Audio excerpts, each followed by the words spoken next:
So we must do two things, two great things together to encompass that enormous new view that lies before us, but to encompass it within the framework of science, to see it within the whole categorical framework of science, and to see that these two are not separate, but that they are wedded. The bigness of the idea, the newness of the idea, the greatness of it is one with the structure of science, the structure of being itself. The warfare of spirit is the separating of opposites. It's a purification process that goes on within each one of us. And it is a holy warfare.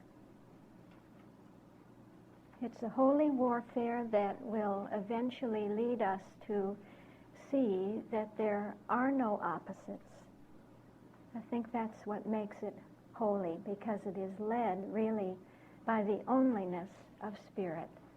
It's the organizing power of spirit that is working out the claim, the misperception of duality within the human consciousness. And so as we are equipped with the vision of mind and with the purity of spirit as mind, spirit as spirit, spirit as soul, spirit as principle, and spirit as life, we have the strength then, spirit as truth, the strength of true manhood within us, the power of spirit, so to say, to overcome the material calculus, the mortal calculus, the calculus of false manhood or of mortal consciousness. And this is the issue of Goliath and David. David represented the true manhood, the manhood that was armed spiritually, that was equipped spiritually to deal with the whole calculus of mortal manhood. So we are still looking at that great main tone of spirit demanding the separation. Now it's the separation of these two calculi, or calculuses. And one being the spiritual, the other being the material, and that by separating rightly, this will bring the continuing progress of the spiritual idea within us. So the subtone is spirit as truth, that the calculus of spirit always acts as the sword of truth to the mortal sense of manhood. David's consciousness was of the form of spirit as truth. And we were describing those two calculuses as the calculus of the spiritual or Christ man, that man that is has the form of consciousness of the Christ consciousness or the mind of Christ, and operates always out from the mind of Christ, and the calculus of materiality, material mortal consciousness, material mortal man. So we were seeing that what we have here is the equipollence of truth, the equipollence really of spirit as truth, because it says that the Philistines stood on a mountain on the one side, and Israel stood on a mountain on the other side. And that between them was the valley of decision. What is that? What is decision? What did we say in terms of synonymous terms? Spirit, yes. And there went out a champion, they sent their champion out, and that was Goliath of Gath. And it gives his material, physical stature, and the armor that he had on, and the strength that he had, and the size of him, and so forth. Versus David, versus the Christ consciousness. The stature of David was in his Christ manhood, in his divine consciousness. So David, too, was a giant. But no one could see this physically, and Saul couldn't see it physically. Because when David came to the situation and decided that he was the man for the job, Goliath had said, choose ye a man. Actually, Saul didn't choose that man, and Israel didn't choose that man. Spirit chose David, as we have seen. And so Saul only saw his inexperience when he looked at David. He didn't see his spiritual stature, and his physical stature was not such that it could ever compare to Goliath. And so we get an indication again of the spiritual values versus the physical values, the material values, the earthly or worldly values, which were invisible, you might say, not visible to the material senses. But David was equipped. He was the man for the job. Saul couldn't see his spiritually, infinitely self-organized consciousness, his autocatalytic quality that made him able to do that job and gave him the spiritual strength to succeed. And so finally Saul acquiesced because David reasoned with him. He used the logic of truth and reasoned with him. He reasoned with him about the strength of a spiritual shepherd, but he had to put it into terms that Saul would understand. So he reasoned with him about how he had dealt with the lion and dealt with the bear and was protecting the sheep and so forth. And Saul heard a lot of physical strength, but he didn't realize that David was a spiritual shepherd and that he had all those events, had all those experiences, and been successful in them because he took the standpoint of spirit, because he was pure. And so finally Saul said, you go and the Lord be with you. Nobody else wanted to go anyway, so. And Saul got out his best armor and put it on David, and David took it off, and he said, as a woman will often say when she's trying on a dress, it's not me. Right? It's just not me. I haven't identified with this. This is not my identity. This is the material, and it isn't the spiritual armament. And he was already armed spiritually, so he didn't need any more than that. And so he put it off, and he took his own armament, his own spiritual consciousness, and that was symbolized really through the staff that he took and the 5 smooth stones that he put in the shepherd's bag, and also a sling which he took with him. Beautiful sense of really that selection principle again. He selected those stones specifically. What did we see on the other coast about the he had gone down to the river and had selected from all of the stones these stones. You have a sense of that truth, the specific truths, of knowing what specific truths were necessary under the situation, of selecting them. They were smooth, meaning what? They were polished. They were calculi, little small stones, not big, it wasn't a mountain, it was a stone. He was going to deal with this mountain of mortality with a stone, actually. But that stone was absolutely specific and polished. What is it when we're polished, We are well used, well tried when something is polished.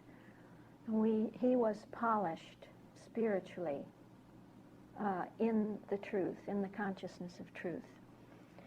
And he had the sling, meaning that truth will apply the specific truth, that we can't apply the specific truth. It is applied through the Christ consciousness, through the Christ science within us. Our consciousness as the form of the Christ science will apply that stone with exactness, with accuracy, with certainty to the situation. And so with that he went into the battle with Goliath face to face, and Goliath said to David, "I will give thy flesh unto the fowls of the air, and to the beasts of the field." Do these terms mean anything to you in respect, say, to the days of creation? Would you know? Well, it would be the life tone, the birds. Well, actually, it's further than the life tone. It's picking up from the fifth day. It's actually the sixth day. The sixth day. And David counters with, "I will give the carcasses of the host of the Philistines unto the fowls of the air, and to the wild beasts of the earth." You see, in the sixth day, where man is given dominion, it says that he's given dominion over the fowl of the air, and over the cattle, and over all the earth. And it's really there where we have the spirit aspect of truth coming in, where we have all the true qualities, and that they are embraced by the true or the compound idea man. So David was a symbol of that compound idea man having all spiritual qualities, therefore having dominion. And so you hear the equivalence, don't you? What Goliath said, but the equivalence, the I am not and the I am. But in a consciousness that's working out duality, the I am not seems to be a value of its own, separate and apart from the divine values, the divine value of spirit as truth. And David was working that through. And he said, "The Lord saveth not with sword and spear." Goliath had this enormous sword, and David had not a sword. But he said, "The Lord saveth not with sword or spear, for the battle is the Lord's." It's the Lord's battle. See, he took himself out of the picture as a person, a human being, someone who could do the job. Oh, I can do the job, and taking on a kind of a personal responsibility to do that job. But he always kept it in perspective that it was spirit. Spirit's battle. Spirit wages the warfare. Spirit leads the warfare, that holy warfare. So the battle is the Lord's, and he will give you into our hand. And so David slays Goliath with one smooth stone, and there was no sword in the hand of David, it says. But then David takes the sword of Goliath. And the sword of Goliath becomes, in David's hands, the sword of truth. You hear that translating, huh? You have to remember that through the whole story goes the Christ translation, goes the retranslation of the first degree into the second degree and finally into the third degree through the process of analysis, uncovering, and annihilation. And so that which seemed to be the weapon of materiality was seen to be the weapon of spirituality, the sword of spirit and truth over the mortal calculus, that it is effectual, that it is doing something, and that it's doing something in which way? It's changing my attitude. It is forming me to be the calculus of truth, causing me to take dominion, to have dominion, to take hold of the truth, to adhere to the truth, so that I'm the claiming of truth. We had that with David all the way through. He just claimed, and every time Goliath said something, that was a false claim, and he came back with a claim of truth. We had that wonderful balancing there. And so I claim the truth. I utilize the truth. I'm a form of consciousness that is the utilization of truth and the calculating with the truth. What does it mean that I calculate with the truth? And I go back to classification 3 and I see, well, every idea is a compound idea. Every idea is a calculus. Every idea is a specific truth, and I have all specific truths at my disposal. And I have the divine consciousness of truth that is showing me which truths are the specific ones under the situation. And so that's my dominion, and that begins to direct everything and to bring about the right solution. I'm back in classification 4, and as it does that, I see that truth really prevails. It prevails over the mortal calculus. It's the potency that can do the job of destroying that calculus, destroying error, annihilating error, conquering the false claims of a false manhood, and it sets man free. It makes me the victor of truth. Isn't that beautiful to see how natural these things are, and to begin to wed the 3 matrices that we have. To see this is only possible because Spirit is truth. Should always go back and cap it off. Try when you do a flow to start with the deep structure, reality. Spirit is truth. Therefore, and then go through your flow. And then when you finish, cap it off and say, remind yourself, why? Because Spirit is truth. Okay? This is how we train ourselves in the movement from one language to the next language, in the movement from the language of scientific metaphysics or ideas, and finally into that field of the capitalized terms themselves.